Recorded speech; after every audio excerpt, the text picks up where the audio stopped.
welcome to the Low and Slow Barbecue Show here live at the studios of the Mesh.tv network of podcasts. I'm Chigger Willard. I'm excited to have you here today on the Low and Slow Barbecue Show with a new guest in the studio, Ben Sullivan from the Cranford Brothers Barbecue. Now, in a place called Hickory, you'd expect to find a few barbecue restaurants, and you will find them in this region of Western North Carolina, but not all of them share space with a new thriving brewery and a breakfast restaurant that opened just this week. 3 operations inside one giant old pawn shop in the city's growing downtown region. Today we meet the barbecue piece of that puzzle and its culinary director, pitmaster, and chef, as I said, Ben Sullivan. We'll talk to him about Cranford Brothers Barbecue, hear about the experience and the behind-the-scenes details in the smokehouse. We'll find out all about him and his barbecue background as well. Be sure to check out our Instagram page for pictures of the restaurant and around that area. We're going to capture them in the next little while. You'll find that at Low and Slow Barbecue Show. You can also meet other Carolina pit masters at lowslowbbqshow.com. Visit the website of Podcast Conversations. Other guys are there. Subscribe to the newsletter. We'll send you Carolina barbecue news, links to our most recent podcast and blogs, recipes from our guests, just like our today's guest, Mr. Chef Ben Sullivan. Now I can introduce you. Welcome to the Low and Slow Barbecue Show. Hey, man. How's it going? Yeah, it's great. So excited to have you here. Appreciate it. Thanks for joining us in the Mesh.tv network of podcast studio. So let's just take it from the most basic. What is Cranford Brothers Barbecue? So we're an artisanal barbecue. We're doing slow-cooked meats. We're doing Eastern Carolina style.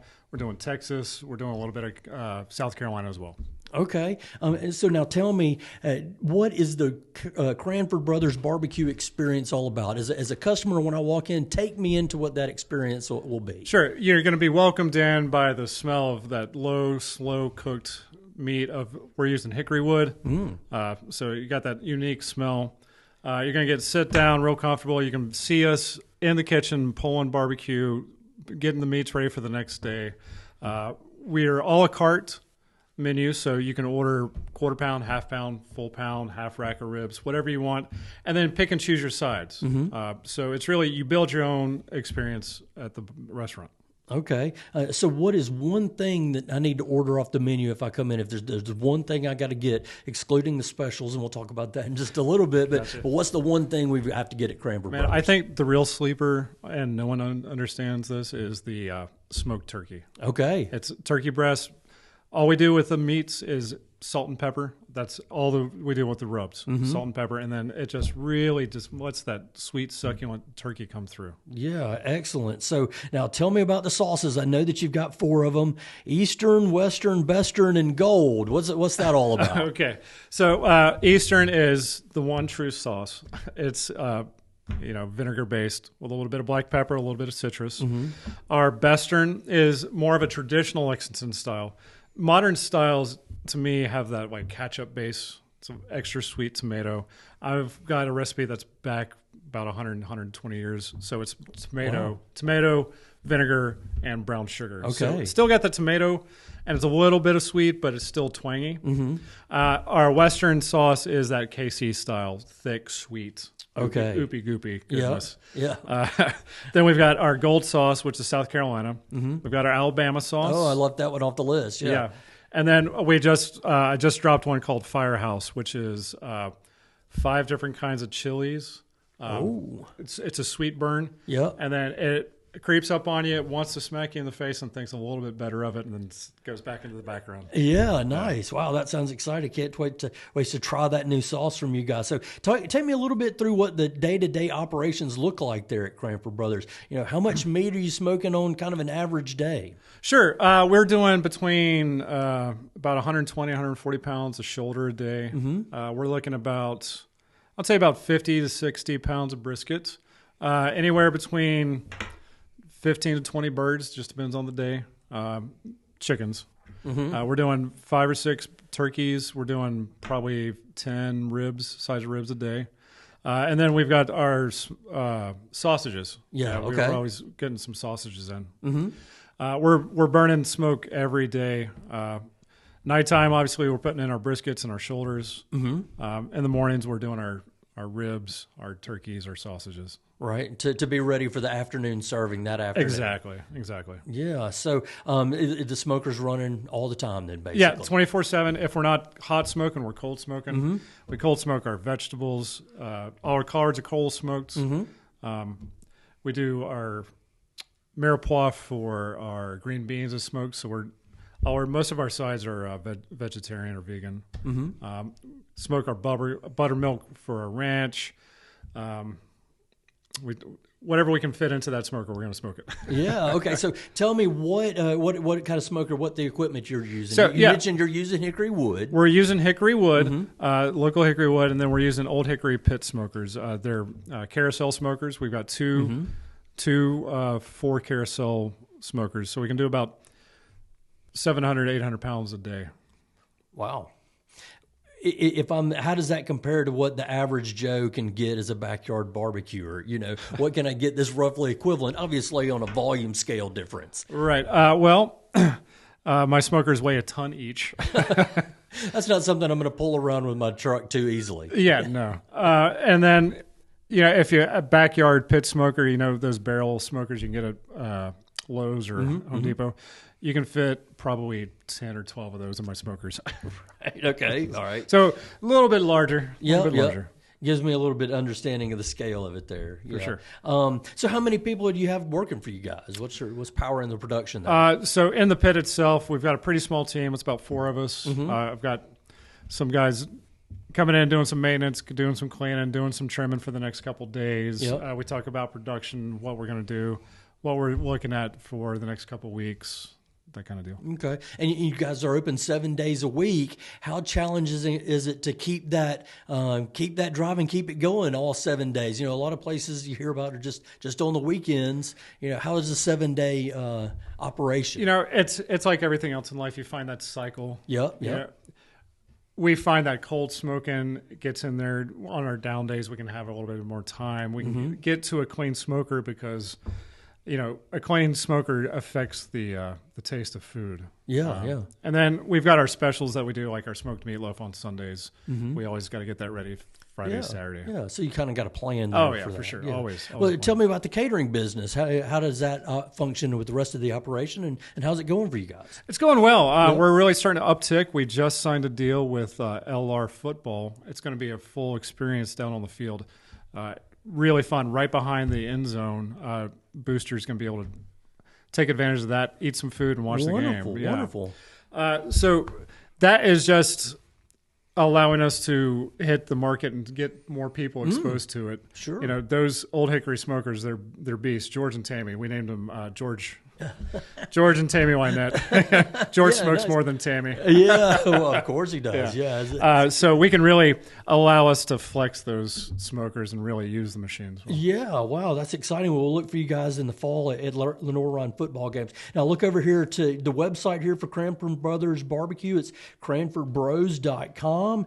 I look at the menu there, and I wonder what inspires the menu items, the things that you've selected there for the daily, day-to-day provisions, and then what kind of drives the specials that you select? Well, we want to highlight what we can do for our specials. So we do some drunken chickens, which is we take our smoked chickens and dip them in sauce and then broil them off so they get nice and crispy. We want to hit a little bit of everything off the menu. So this is why we do Texas style, Eastern style. We've got the chicken, we got the ribs. The sides are there. They're classics with just a hint of uniqueness to them. So they're still approachable, but you haven't found them anywhere else. Yeah. Cool. Okay. So anything on the menu there, and maybe that you just answered my question, but that you hold, really near and dear to your heart. What's your creation, your Ben Sullivan's item on the menu that he loves and fine-tune and wants the world to know about? Well, I think, I already mentioned the smoked turkey. Right, yeah. The Lone Star is really good. It's a unique look at burn ends. Most of the time burn ends are going to be like super sticky sweet. We do more of a savory style and then turn it into a Philly steak. So we take that, we chop it up. We got caramelized onions and candied jalapenos, and then we do brie cheese. So it's like really over the top, best cheesesteak you've ever had, but you got that real fatty richness of the brisket, the over the top luxurious brie, and then a little bit of the spice. Yeah, wow, that sounds wonderful. What about the sides? Any of the sides stand out for you? It's like, this is Ben's baby. For sure. I think the sweet potato casserole was really nice. Okay, all right. I love a sweet potato casserole. Yeah, it's not too sweet. It's gluten-free, so everybody can enjoy it. Okay. We smoke pecans and coconut, make a streusel topping out of that, and then we finish it with a local sorghum and tamari syrup. Okay. So a little salty, a little sweet. Oh, holy cow! I may have to make dinner plans there at Cranford Absolutely. Brothers Please tonight. come on. Yeah. So I kind of said from the outset, Hickory is Hickory. We've got some barbecue in town, some barbecue restaurants, but they're not exactly on every corner, and it's not overflowing with them. But there are some out there. For sure. How do you guys at Cranford Brothers compare to other that's around the Hickory metro region, and then maybe larger North Carolina region? How do you guys kind of compare with any of those? So we're kind of the new kids on the block, obviously. So we have a much more modern touch to it. We're not slabbing everything in sauce. We're not over smoking. We have a light touch to our smoke. I already told you we just do salt, pepper on all of our meats. Yeah. We don't hide behind rubs. We don't hide behind seasoning. It is what it is. And then it's the ability to pick and choose what you want. Yeah. It's that a la carte style. Yeah. I really think that's what separates us. Yeah, that's great. That's great. So, let me ask you this. How do you feel like the local response has been here in Hickory since you've kind of been around, I guess, really since the early part of last year in 2023? Yeah, we opened up at the very end of last year, Christmas, New Year's, and it's been good. It's been receptive very well. We're really starting to see an uptick, really starting to embrace our Eastern and Texas styles. Okay. What do you feel like is next for the restaurant? And I want to talk about the larger business here because there's a whole lot going on For sure. with the Cranford Brothers Hospitality brand. And we'll get to that. But for the Cranford Brothers Barbecue itself, you mentioned the big weekends coming with Lenore on football. What other things are on the horizon for the restaurant? Well, it's still just developing that depth of flavor with the place. We're still figuring out what the smokers can do for us. What my particular style of chefing is zero waste in the kitchen, or as little waste as possible. So, we're still developing ways to use everything that we buy and not throw anything away by reprocessing tallow. We just opened up Main Chick Jam and Biscuits, and we're making tater tots, and we're poaching our potatoes with the tallow that we take off of our briskets. Oh, wow. Holy cow. So we're just looking at ways to honor the products that we have in the most efficient way. You don't necessarily have to be always growing, but you can find new efficiency in things that you're already We can always get better at what we do. Yeah, definitely. That's a great approach. So you mentioned the Main Chick. Tell me all about the breakfast business. During this week, it opened literally yesterday. Yeah. So tell me all about that and our audience as well. So that's the final phase of our project for the old pawn shop. It's Main Chick Jam and Biscuits. It's going to be open 6 days a week from Tuesday through Sunday. It's over-the-top cat head biscuits with any kind of chicken in it. Wow. We're doing fried chicken.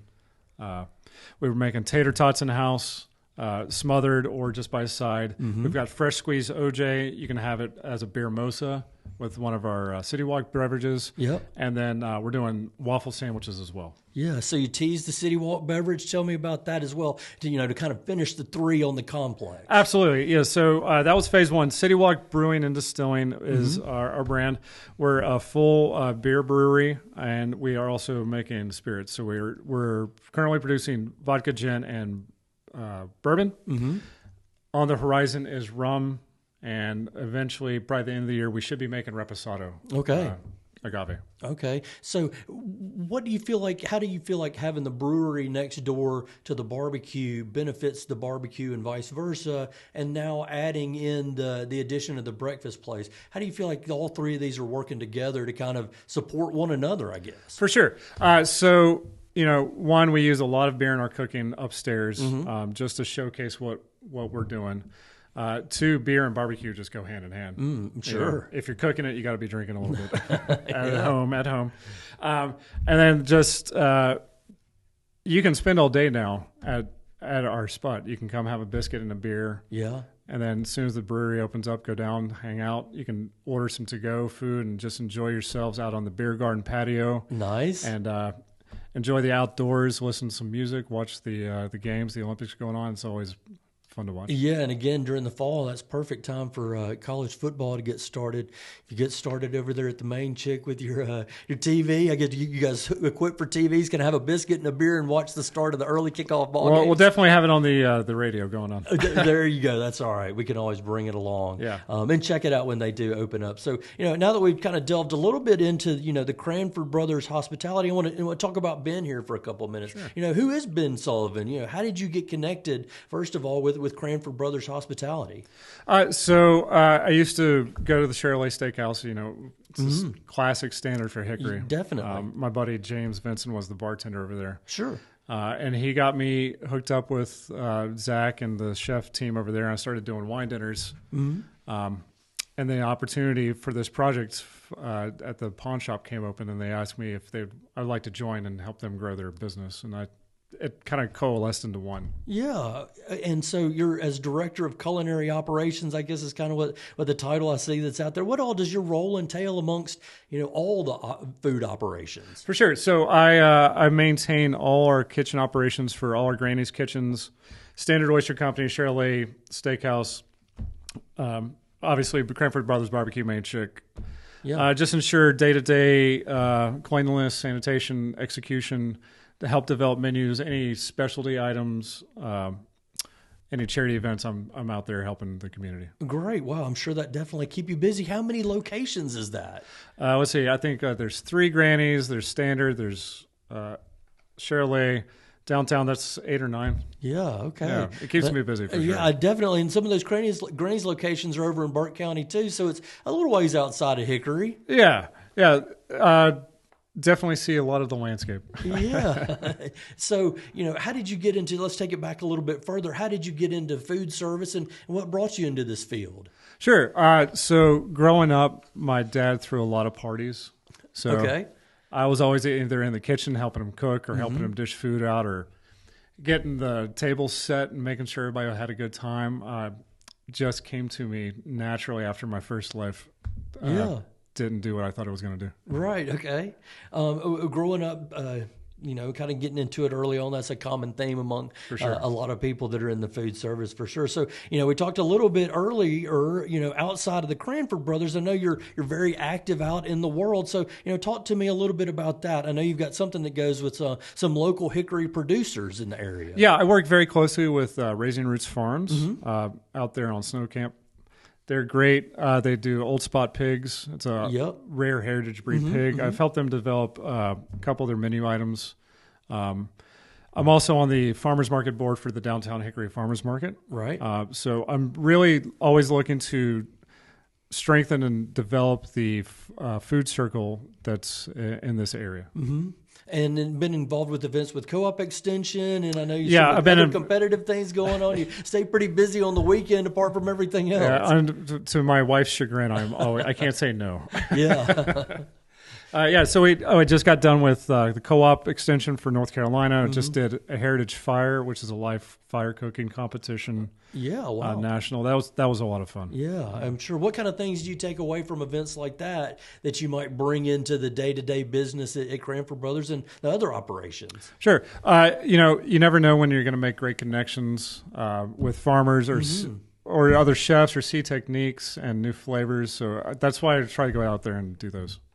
Yeah. So is there anything else that you enjoy particularly about one piece of the Cranford Hospitality work life over another? Do you enjoy the barbecue? Do you enjoy I'm going to assume you enjoy the barbecue because this is a barbecue podcast, but is there one area of where your work that you enjoy maybe over another?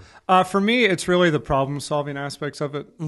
Every day is a unique experience in every location. Okay. There's always different challenges, either cooking wise, guest experience wise. It's always something new. It's always something fresh. And I really like to see the experience from the customer.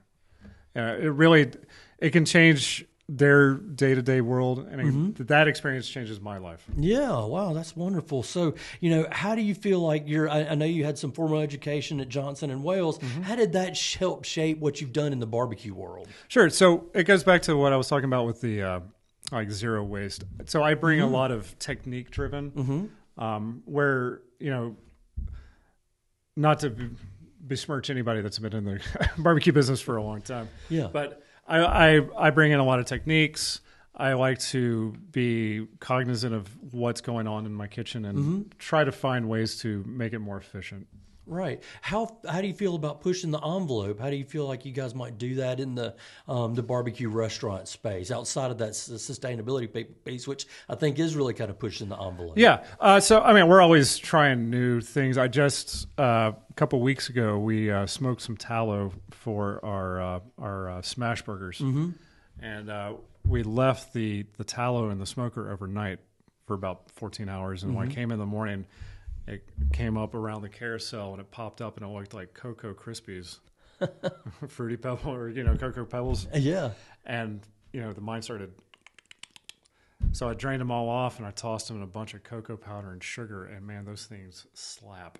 Yeah, I don't know how I'm going to use it, but there's like a secret superpower in there. Always something percolating. Yeah, for sure. Where do you turn for advice? I've got a lot of good friends. I go online as well. I've got a lot of good friends, and the industry has been around for a long time. So go to that, go down to the books, get down and dirty with that. Sure. And then hopefully soon here I'll be traveling to Austin to see what the other half lives. Yeah, how they do it out west, Yeah. and some of those also ran barbecue states Right. like Texas. You mentioned the online and getting advice. How much do you consider any of that unrequested advice or opinions that come out on online media? Whether it's the Facebook and Google reviews, those types of things. Sure. I mean, there's a place for that. You can't take it too hard too much, because everybody's got an opinion. Sure. And with online, people don't see face to face. They tend to have a little bit more bolder opinions. Definitely. They may or may not be real human beings. They may or may not be real human beings. Yeah. And you take it with a strain of salt. It is what it is. From a kind of more of a business approach perspective, how much has the influence changed for things like Google reviews and Yelp reviews and those things during the whole course of your career? Because you've been doing this here for a little while. How much has that influence changed from the start to what you see now? I think from the start, it was a huge game changer when they first started doing online reviews and your Yelps and your Googles and all that. It could make or break a business. Yeah. I think now you got your Karens and your Chads, and once people suss out who's a Karen and a Chad, they kind of like easy to see too. Yeah, they kind of okay, you got your moment, you go on, and then the middle path will find its way. Gotcha, and that's all you really need to cover to be successful. Yeah, right? Absolutely. You're not ever going to please everybody. Yeah. So let's talk about your secret recipe, and I'm glad you mentioned the Alabama salsa earlier. I can't believe I forgot it. Why did you feel like you wanted to share that with the folks out in the world? Well, I think it's really versatile. It goes really well with barbecue, pork. It can go well with brisket, chicken. It's just a good dipping sauce. It can go on salads, sandwiches. It's a one-stop shop. Yeah, and we're going to include that recipe on the blog at lowslowbbqshow.com. We'll have the details as well as a transcript sort of our conversation here, a recap. When somebody's making the Alabama white sauce, what do they need to keep in mind when they're preparing it? Take a deep breath. It seems weird, but by the end, it will taste delicious. Yeah. What seems weird about it? Well,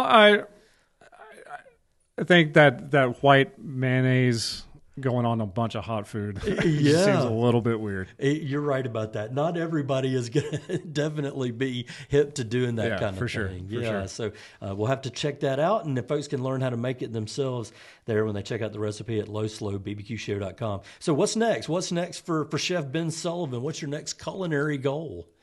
Just keep getting better. Keep finding those local farmers and artisans that can help me express what food is in Hickory in North Carolina. Mm-hmm. What keeps you going? Why do you do it? Because that's a busy schedule that you shared, and it doesn't sound like there are any days off tucked in between. There are no days off. What fuels you to keep doing it with such passion? This is what I was meant to do. I love it. I love making people happy. Mm-hmm. I love the hard work because it's an immediate return. It's not like you can wait 6-8 months to do this. And then, I just had a baby girl, and just watching her grow up and getting her involved in all this makes everything else insignificant. Bringing along a new generation of Absolutely. barbecue. Congratulations Thank you. On the new baby daughter then. So, we're going to wrap it up here with the low and slow showdown. Some quick hitters here, kind of yes, no, one-word answers. Maybe we'll get a little more explanation in some places. So you mentioned Hickory is what you guys are using. Why do you use Hickory? I think it's a good all-around wood. It doesn't add too much over bittery flavors to it. Mm-hmm. And we got a lot of it around here. Yeah, we do for sure in the Hickory Metro. What's your favorite to cook? Pork, beef, chicken, turkey, or something else? My family's been in North Carolina since the early 1700s. Mm-hmm. Pork. That's true barbecue. What is your favorite to eat? Same answer? Yeah. I will pull a lot of stringy meat out of a pig. What is your favorite side? Sweet potatoes. Sweet potatoes. Yeah, the sweet potatoes slap. What is the best state in these United States for barbecue? North Carolina. For sure. So what is the best North Carolina barbecue style? Eastern, Western, or the mustard variety they've got? There's one. It's called Eastern. One, okay. Fair enough. But you've got Western and you've got Western and you've got... But those aren't Carolina, right? There's one. There's Eastern. Eastern style. Is the meat better with or without the sauce? You got to have some sauce. What's your favorite non-barbecue meal in the Hickory Metro? That would be Pho 777. Oh, yes. Yeah, man. Very popular. That's on 70 in Conover. It's the best pho in an hour and a half away. You share that opinion with many other people. So I know some other people who are a big fan of pho. And your favorite non-barbecue meal in North Carolina? Ooh. Oh, man. Anything that somebody makes for me. Is barbecue a verb or a noun? It's a life. And that, my friends, is the lowdown from Benjamin Sullivan, the pitmaster at Cranford Brothers Barbecue and the culinary director for Cranford Hospitality. Ben, thanks so much for joining us today. Thanks, man. I appreciate it. Yeah. You've been listening to the Low and Slow Barbecue Show on the Mesh.tv network of podcasts. Be sure to visit us online at lowslowbbqshow.com. You'll find the blog. You'll hear other podcast episodes with our Carolina Pitmasters. If you like what you hear on the show, please give us a 5-star review. That helps other people find our podcast, and we hope you'll share our podcast with other people as well. Remember, visit lowslowbbqshow.com and subscribe to the Lowdown newsletter. We'll send you the latest podcasts, blogs, barbecue recipes, some of the favorites from the Mesh.network TV of podcasts. So that'll come every Tuesday morning. Again, special thanks to our guest, Ben Sullivan from Cranford Hospitality. Thanks as well to our producer, Andrew Moose, and the whole team at the Mesh.tv network of podcast. Most especially, thank you for listening to the Low and Slow Barbecue Show. Remember, for the best barbecue and the best barbecue podcast, keep it low and slow.